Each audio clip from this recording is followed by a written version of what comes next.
Assalamualaikum warahmatullahi wabarakatuh. Shalom, Om Swastiastu, Namo Buddhaya, salam kebajikan.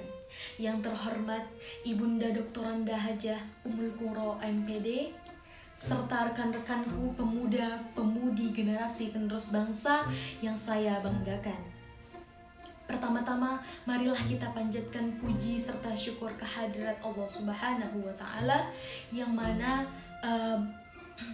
atas karunia-Nya kita masih diberi kesehatan hingga saat ini.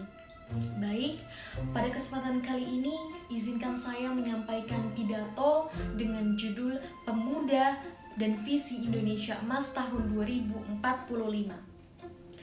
Tepat pada 17 Agustus 2045, kita semua akan memperingati 79 tahun Indonesia merdeka.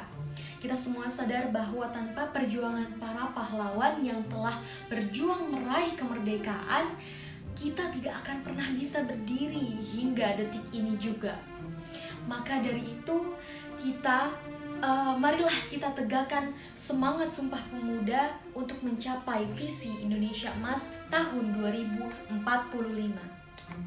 Saudara-saudaraku sebangsa dan setanah air yang berbahagia, selalu ada kali pertama dalam kehidupan, seperti senyum pertama yang membuka hari untuk sebuah cerita yang sudah menanti langkah awal yang masih tertatih, sehingga harus terus-menerus berlatih, berpeluk karena lelah pun tak apa, agar langkah tetap terarah, langkah demi langkah berubah begitu sangat cepat, menjadi sebuah pelarian demi menggapai satu tujuan.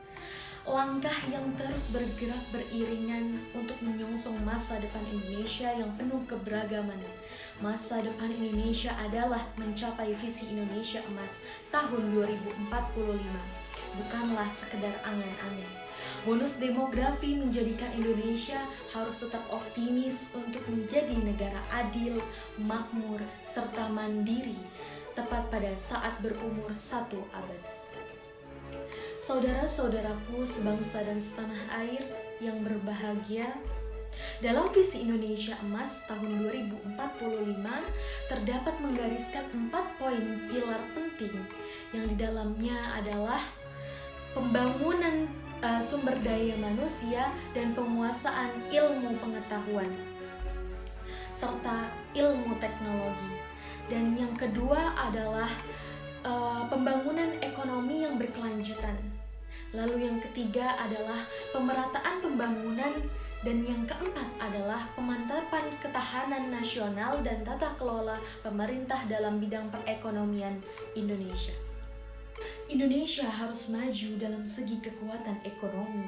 Maka dari itu, untuk menunjang kesiapan bidang tersebut, yang diperlukan adalah sebuah pendidikan yang berkualitas. Selain itu, pada bidang selanjutnya, tersisa demokrasi atau politik yang berkualitas. Diperlukan adanya kontribusi para pemuda-pemudi yang cerdas dan mengontrol intens oleh pemerintah serta masyarakat demi mewujudkan Indonesia Emas tahun 2045. Nah, para generasi penerus bangsa, marilah kita berkontribusi untuk menyongsong masa depan Indonesia Emas tahun 2045. Lantas, apa saja kontribusi yang bisa kita lakukan untuk menyongsong Indonesia Emas tahun 2045 ini? Baik, di sini saya akan menjelaskan beberapa contoh yang kita bisa berperan sebagai pemuda-pemudi Indonesia untuk menyongsong Indonesia Emas. Yang pertama, dengan melakukan pembelajaran. Nah, melalui pendidikan ini menjadikan kita insan yang terdidik, dan yang kedua adalah mengasah bakat dan juga kreativitas para pemuda. Yang ketiga adalah menjadikan diri kita seorang pemimpin yang memiliki berbagai macam soft skill. Serta yang keempat yaitu menjaga etika baik dalam masyarakat maupun pendidikan. Nah, 4 peran tersebut hanya langkah kecil untuk menyongsong Indonesia menjadikan generasi muda sebagai landasan Indonesia Emas tahun 2045. Generasi penerus bangsa yang berbahagia, Indonesia Emas bukanlah sebuah mimpi semata, melainkan cita-cita yang pasti akan tercapai. Hal itu dikarenakan adanya semangat seperti Sumpah Pemuda dalam heroisme dan patriotisme. Pergerakan perjuangan para pemuda ke arah dan tujuan yang sangat jelas dengan menanamkan etika baik serta toleransi hingga